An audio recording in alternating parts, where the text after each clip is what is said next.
पाणवठ्यात सोडले ट्रॅक्टरद्वारे पाणी। वन विभागाकडून वन्य प्राण्यांसाठी पाण्याची व्यवस्था।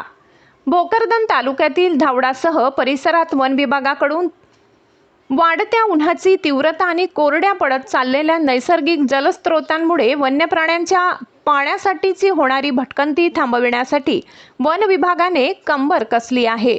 वन परिक्षेत्रांतर्गत येणाऱ्या धावडा या वनक्षेत्रात वन विभागाने पुढाकार घेत टँकरद्वारे पाणी पुरवठा करून कोरडे पडलेले पाणवठे तुडुंब भरले। या संवेदनशील मोहिमेमुळे बिबट्या, हरिण, नीलगाय, सांबर व इतर उन्हाळ्यात पाण्यासाठी वन्य प्राणी मानवी वस्तीकडे वळतात, ज्यामुळे मानव वन्यजीव संघर्ष वाढण्याची शक्यता असते। हा धोका टाळण्यासाठी जंगलातच पाणी उपलब्ध करून दिले जात आहे।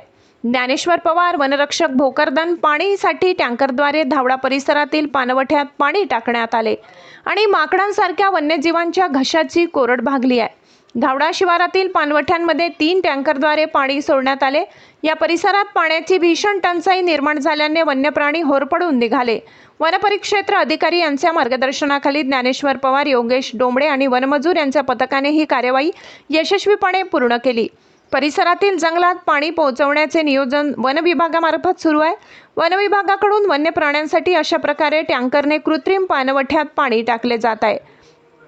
जंगलात जलपुरवठा परिसरातील मुख्य पाणवठे टँकरच्या सहाय्याने भरण्यात आले।